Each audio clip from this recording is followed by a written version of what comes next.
ఈ యొక్క జాతీయ రహదారులు తీసుకుంటే మన తెలంగాణలో నరేంద్ర మోడీ గారు ప్రభుత్వం అధికారంలో రాకముందు స్వాతంత్రం వచ్చినప్పటి నుంచి 2014 వరకు 2400 కిలోమీటర్ల రోడ్డు ఉండేది. ఈరోజు ఆల్మోస్ట్ ఈ 9 సంవత్సరాల్లోనే ఆయన రాకముందు స్వాతంత్రం వచ్చినప్పటి నుంచి జాతీయ రహదారులు 2400 కిలోమీటర్లు ఉంటే ఈరోజు ఆల్మోస్ట్ మరి 5000 కిలోమీటర్లు దాటింది. అయినాక అప్పటి రోడ్లకు ఇప్పటి రోడ్లకు తెలిసి మీరే చెప్పగలుగుతారు.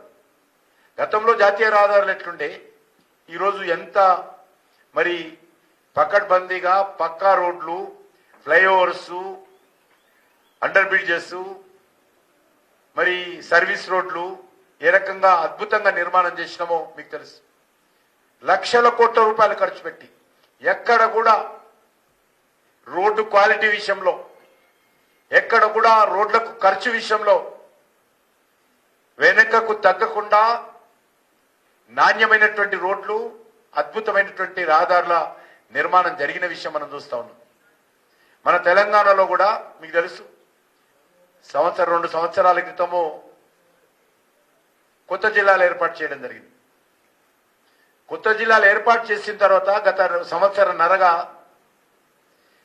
33 జిల్లాలు కొత్త ఇప్పుడుంటే ఒక పెద్దపల్లి జిల్లా కేంద్రం తప్ప అన్ని జిల్లా కేంద్రాలతో నరేంద్ర మోడీ గారి ప్రభుత్వము 100% కేంద్ర ప్రభుత్వ నిధులతో జాతీయ రహదారులతో అన్ని జిల్లా కేంద్రాలను అనుసంధానం చేసినటువంటి చరిత్ర ఈరోజు బీజేపీ ప్రభుత్వానికి.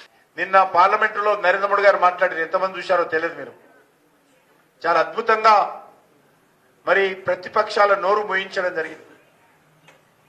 ఈరోజు మన ప్రభుత్వాన్ని అవినీతి ప్రభుత్వమనో, ఈరోజు మన ప్రభుత్వాన్ని కుటుంబ ప్రభుత్వమనో, మన ప్రభుత్వాన్ని అసమర్థత ప్రభుత్వమనో, మన ప్రభుత్వాన్ని కీలుబొమ్మ ప్రభుత్వమనో, మన ప్రభుత్వాన్ని ప్రజాధనం దుర్వినియోగం చేస్తున్న ప్రభుత్వమనో, మన ప్రభుత్వాన్ని చేతగాని ప్రభుత్వమనో ఏ ఒక్కరు కూడా వేలు పెట్టి చూపించలేని విధంగా మన ప్రతిపక్షాలు సైతం కూడా నరేంద్ర మోడీ గారిని ఎవరు కూడా ఈ భూప్రపంచంలో అవినీతి పరుడు అన్నారు. నరేంద్ర మోడీ గారి ప్రభుత్వం భూప్రపంచంలో ఎవరు కూడా అనేక రకాల ఇతర మాటలు తిడతారు, కానీ అవినీతి జరిగిందని కేంద్ర ప్రభుత్వంలో ఎవరన్నారు. అంత పకడ్బందీతో, అంకిత భావంతో, నీతి నిజాయితీతో మనం పనిచేస్తాం. కాబట్టి ఈరోజు ధైర్యంగా మనందరం గుండె మీద చేయి చేసుకొని ప్రజల మధ్యలోకి వెళ్ళి ప్రజలందరినీ కూడా సంఘటితం చేయాలి.